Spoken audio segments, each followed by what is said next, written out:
Welcome to the Inside Story on Franchising, with valuable insights on how to create multiple streams of income through franchising and building businesses.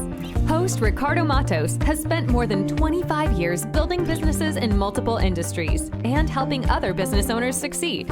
His expertise and entrepreneurial know-how will educate and inspire you. On the show, Ricardo brings together industry experts and insiders who share solutions and strategies, along with a passion for helping entrepreneurs make the best decision when it comes to buying a franchise or any business opportunity, and much more. Hi, welcome to the Inside Story podcast. Today we have Michael Einbinder. He's founder and partner of the Einbinder Dunn. He's a participating member of the American Bar Association Forum of Franchising, as well as New York City Bar Association. He has been selected as one of the best attorneys in franchising by his peers in conjunction with Franchise Time Editorial Board since 2004. Michael has also been recognized by Who's Legal Franchise 2016 as being among the world leading franchise lawyers. Michael, welcome to the Inside Story of Franchising. How are you doing today, sir? I'm fine, thank you, Ricardo. Good to see you. Good to see you, sir. Hey, sir, but can you enlighten us more in depth on what you do and who you are and what do you do for the franchisees and franchisors in the franchise world? Sure. Well, we represent everyone that needs representation in the franchise world, to use your term. We represent both franchisors and franchisees. So for franchisor clients, we help them establish their franchise brands. We work with them to comply with New York State and other requirements throughout the country, and the Federal Trade Commission requirements for selling franchises. So we prepare the necessary legal documentation for that. We help them develop their plan and structure their franchise businesses, and we represent them when they sell franchises. We also represent franchisors in a variety of different business aspects of their business. For example, leasing work, corporate structure, deals they make with non-franchise partners like suppliers and so on. We represent them in acquiring other brands, as well as in the sale of their brands if they decide that they want to sell cash out and sell their businesses to a third party. We represent franchisors as well in dispute resolution, so in lawsuits and problems in their franchise system with their franchisees. On the franchisee side, we represent everyone from a single unit buyer, a guy who's never owned a franchise before and is looking to buy his first franchise, to people who own 20, 30, 40 franchises. And in some cases, we represent all or most of the franchisees in a franchise system in connection with matters pertaining to their discussions or negotiations with the franchise company, as well as deals with third parties. So we do pretty much everything that you can do in franchising. Interesting, very interesting. Now, can you share with me what are some of the major challenges that your franchisees or franchisors have been encountered in this, in this endeavor or pandemic, or that we currently have stating in today's society of business? Yeah, it's interesting.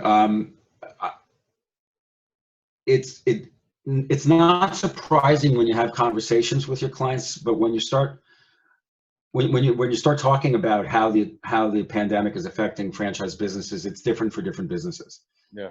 So I can recall a story with one client of ours who owns a number of fast food restaurants in the southeast, and I was talking to him about his business, and I said to him, I assume your business is not doing well given what's going on. He said to me, I've never had better business, better revenue than I have right now. Wow.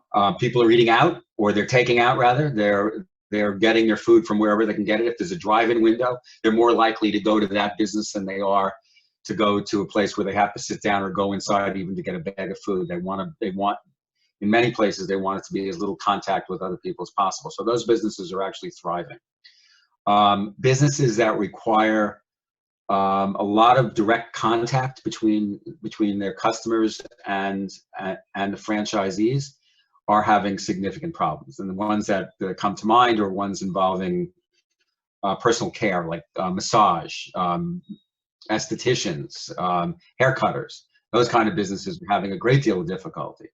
Those businesses that are involved in child-related activities, like enrichment centers or kids' sports, some are doing very well and some are having real challenges. And the ones that are doing really well are the ones who made an initial and immediate decision to try to convert their business into a virtual business. So I've got one client who's in kids' sports, and they made a decision to do as much as they could on the internet, and they've gone through this this period pretty well, surprisingly well.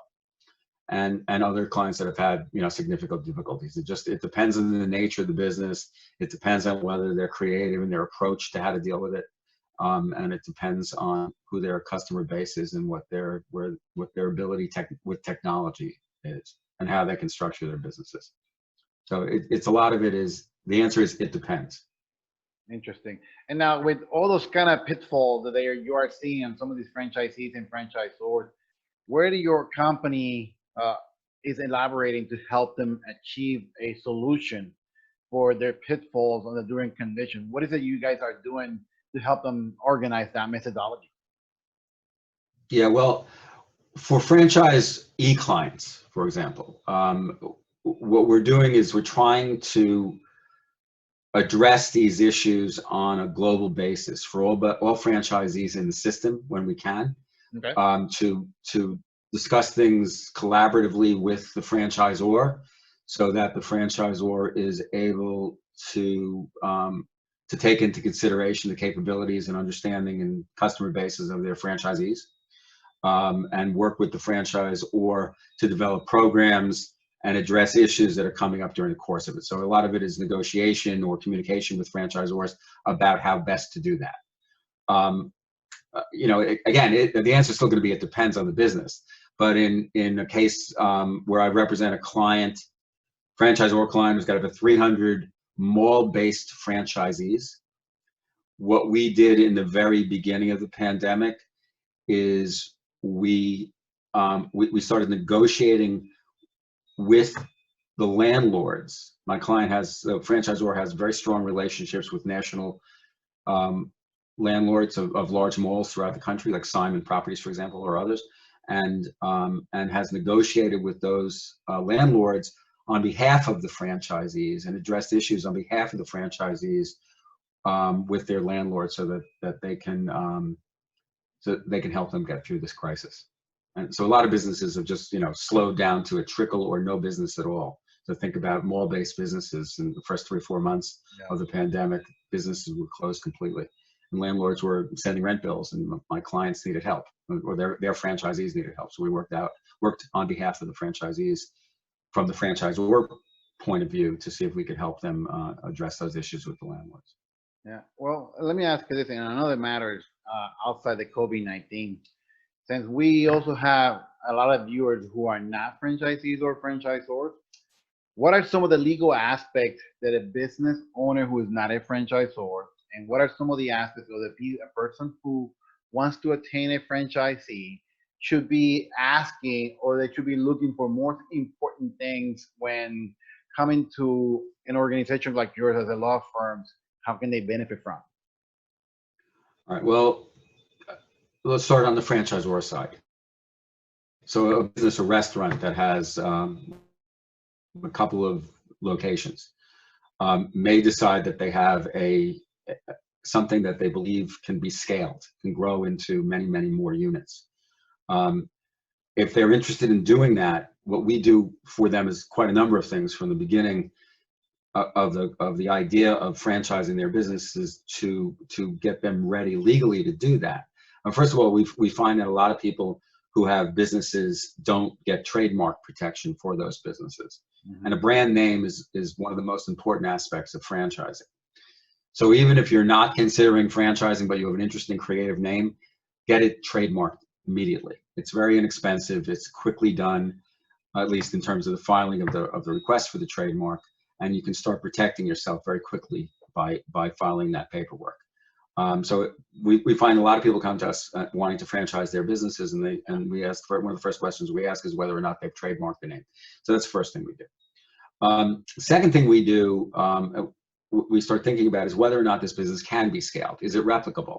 Are you going to be able to train people to do what you're doing? We don't want to help somebody franchise a business that's not going to be able to make it through the process. You know, people need to understand that this is a different business than, say, operating a restaurant. It's selling franchises. They need to be able to have the structure in place to do that, or at least figure out how to get that structure in place to do that. And they need to figure out how they're going to be able to support franchisees when they start selling franchises. You can't just wake up one morning and be a franchisor. When they're ready to do this, when they're ready to actually franchise their businesses, we prepare a document that is required by the Federal Trade Commission in a number of states, including New York. It's called a Franchise Disclosure Document, or FDD. And that document is the kind of document that you get when you're buying stock in a public offering. It's a prospectus of all of the information that the regulators have determined in their wisdom, I guess, what is necessary for someone to make a decision to invest a lot of money in a business like that.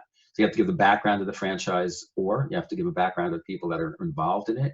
You have to give information to your prospective franchisee about how much it's going to cost to set up that restaurant or that accounting practice or that floor cleaning service or whatever it is.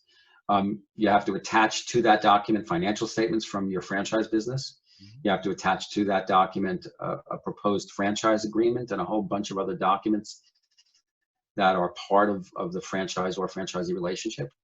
And we prepare and create all those documents for our franchisor clients. One thing we do when we're helping a client franchise their business is we start talking about how they should structure their business. So, you know, you may have 2 or 3 restaurants, and you may have 2 or 3 companies that own those restaurants. They're all owned by you individually, or you have stock in them or whatever it is, but you have 3 different corporate entities or LLCs operating those restaurants, just as an example. You would set up a separate franchise business, so that you set up what we would think of as a clean company, one that's never had any business or financial transactions before they became a franchisor. And that way it makes it easier to follow the regulatory requirements if you set up a separate new business to do this. We also set up a company to sell the products of the franchisor. And so if you're in a restaurant business and you have a really phenomenal proprietary recipe for some sort of condiment, whatever it is, a secret sauce, if you will, we recommend to people that they have that product line being sold by a separate company from the franchise company. There's a number of reasons to do that. One of those is that you may, in addition to selling those to your franchisees, you may want to sell those to the general public through supermarkets or something like that. So we set up a business from the beginning that has a structure that allows you to expand it in different ways, to bring in joint venture partners for the manufacture of products, to sell products directly to the market in a way that's different from the way your franchisees sell the products to the market. We do that all the time for clients, and we find that gives them the maximum flexibility and ability to grow and scale their businesses in whatever direction the market takes them. So that's what we do for franchisors. So we help them through the process of creating the franchise disclosure document. We help them once that document is done.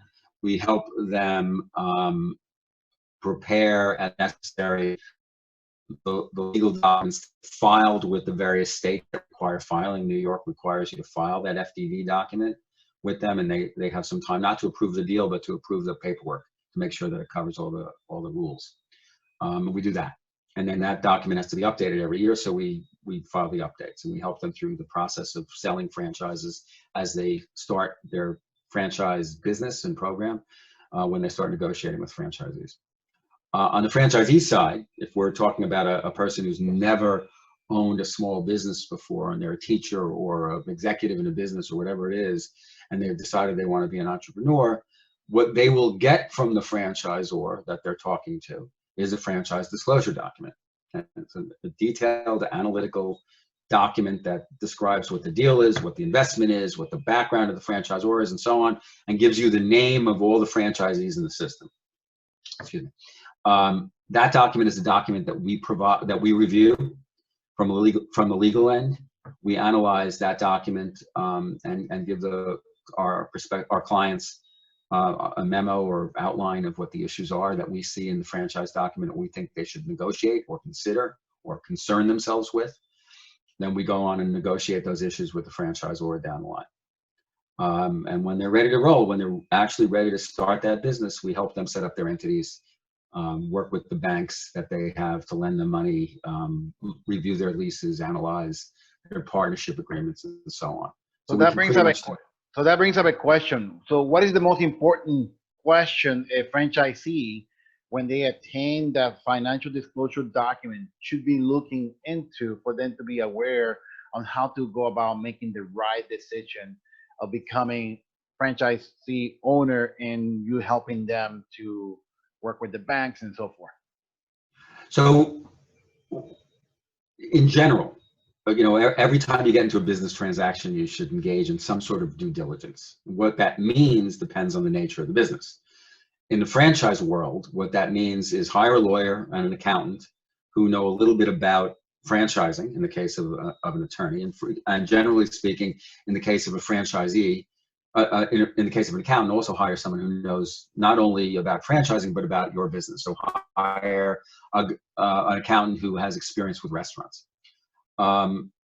You can hire professionals to do a lot of the due diligence that you need, but you should not sign an agreement until after someone's reviewed it, analyzed it, told you about the good and the bad in that document, and tried to negotiate on your behalf things that would improve the deal for you in the long term.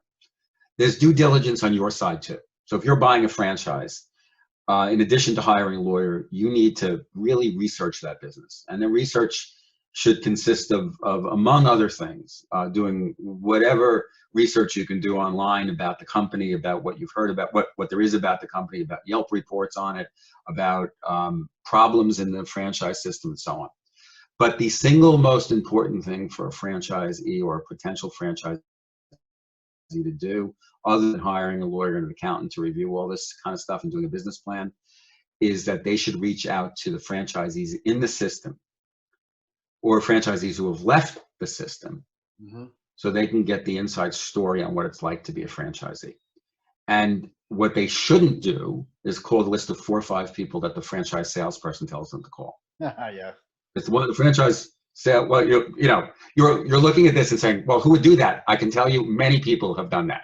Yeah. And I can tell you that the franchise sales guy is a sales guy. So he's going to tell you, he's obviously going to give you the names of the right people to call, Ricardo, and he's also going to, he's going to sound convincing when he does it, but, understand he's a sales guy.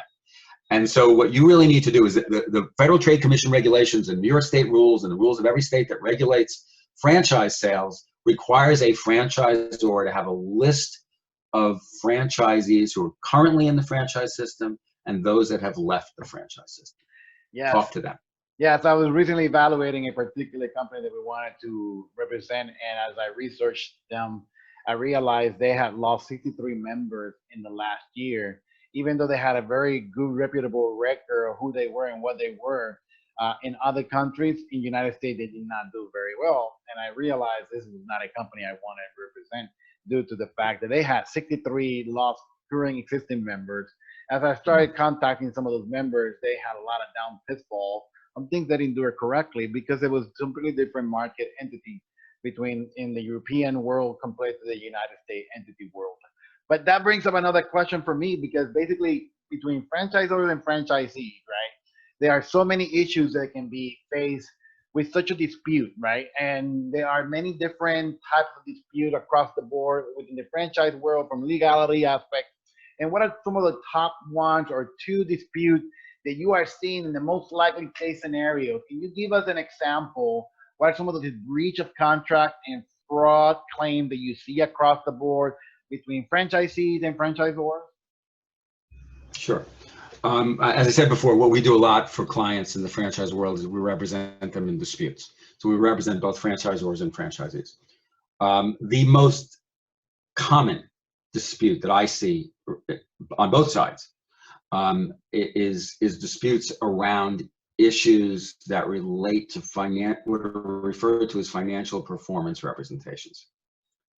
Earnings claims, information that the franchisor or salesperson gives you about how much money you can expect to make in your franchise.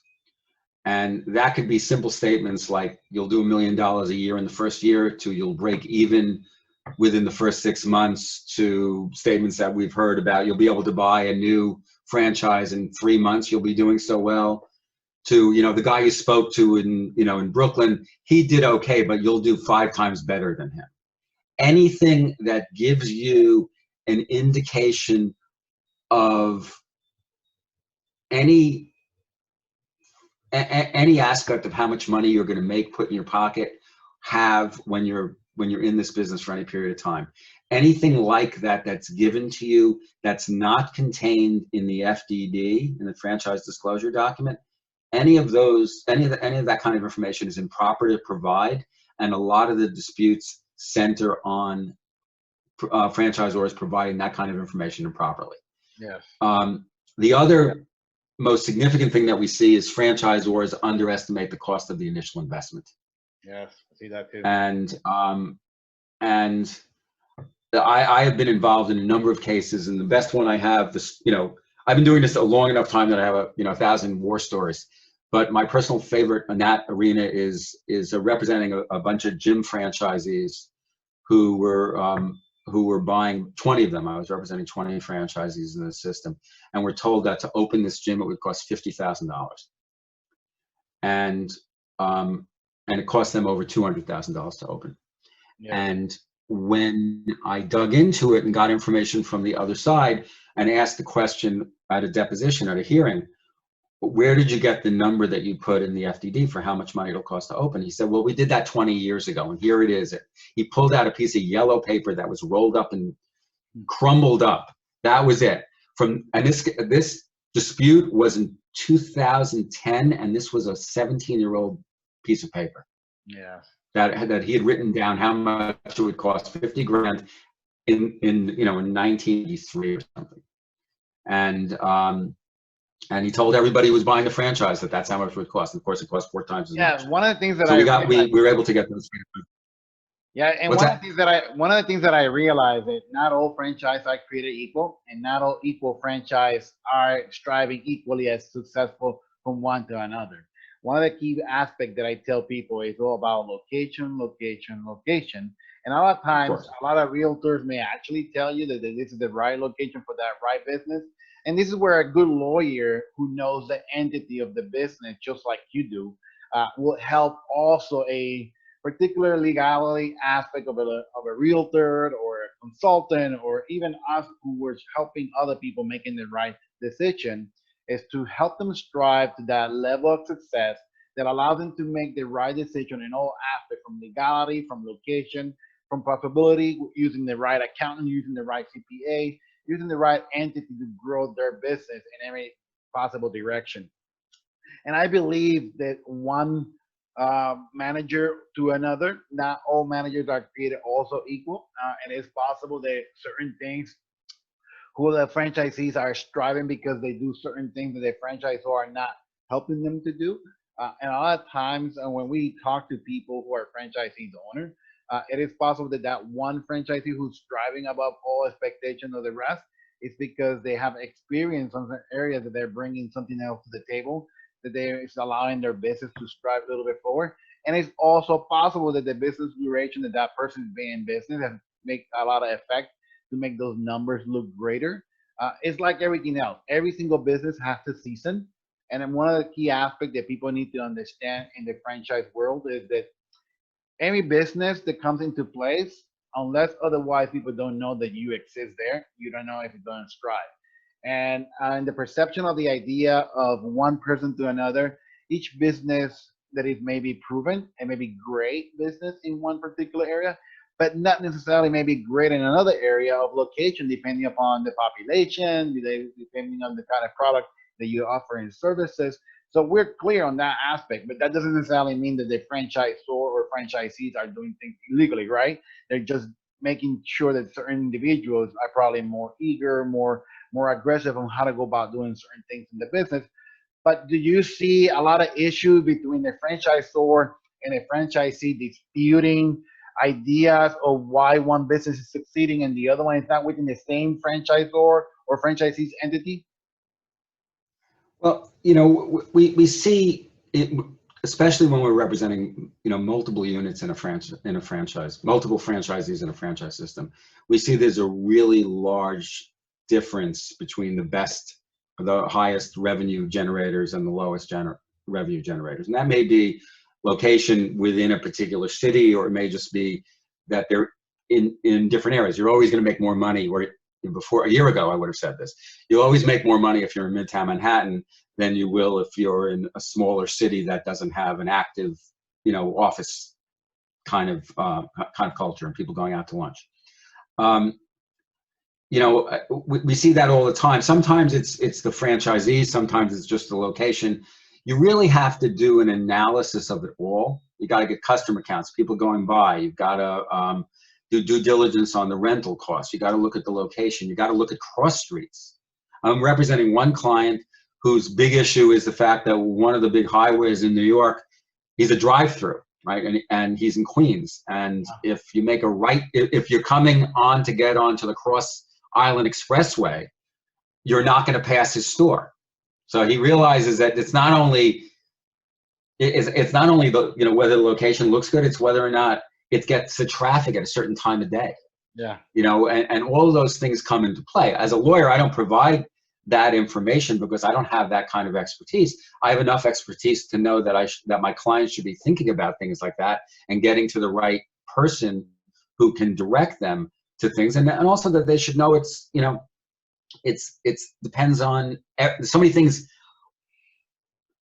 play into this that they really have to find the right people to get advice from. I remember speaking to a guy who was opening a franchise in Phoenix, and the issue for him was which side of the street he was on. Same street, which side of the street's a better side to be on?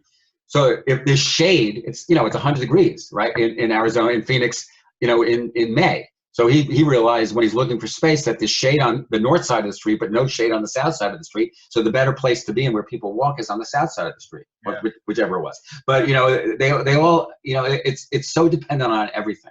You know, where you're located in the mall, what mall you're going into, what are the anchors in that? Yes, the foot traffic, right? So, you know, before we're running a little out of time, but before we actually finish our podcast, can you tell us, since you were recently recognized in the Who's of Legal franchise in 2016, can you elaborate a little bit more what your leading role was in this entire nomination that you were recently acquired back in 2016? Well, first of all, I think I've been recognized in the last several years as well. I don't know what my resume indicates, only not 2016, but I'm recognized in a lot of different publications for my involvement in this industry. And it's because it's mostly peer reviewed. It's mostly other lawyers who give you the recommendations. And I've been doing this for quite a while. And I know a great many lawyers who practice in this field. And I have, I think, a very good reputation for the way I represent my clients, honestly and aggressively.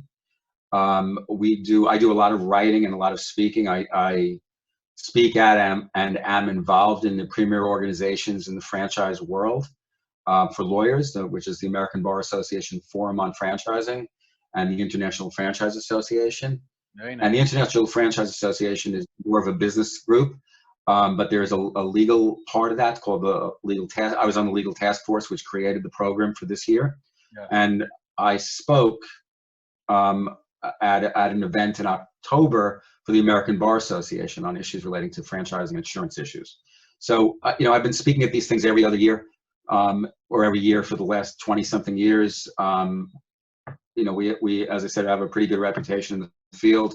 We do a lot of work on behalf of both franchisors and franchisees, and I think that that's been recognized, and the quality of the work's been recognized. Very nice. Well, Michael, we have running out of time, but real quick, I want to thank you for being part of our podcast. I want to thank you for such a great, insightful information that you have contributed to our community, to our society, and everyone who wants to own a franchise or even turn their business into a franchisor entity of matter. Now, where can our listeners go and learn more about you, and what do you do, how they can connect you to between LinkedIn, social media? Can you elaborate on that a little bit? Sure. Well, first of all, our website is ed-lawfirm.com. I think you're going to put it up at the end of the the podcast. But you can reach me via email at me@ed-lawfirm.com. You can call our office phone number, although I'm working remotely and have been since March.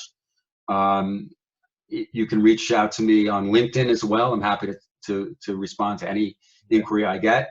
But anything that you want to know about this field, I'm happy to talk to people. We're amenable to having a quick conversation about issues about their franchise and seeing if we can get more deeply involved and help them do it. So I'm open to conversations with anyone who has questions about the process and what they need to do. And we have a lot of contacts in this industry and can help with accountants and brokers and other people that can help you establish your business, whether you're on the franchisor side or the franchise.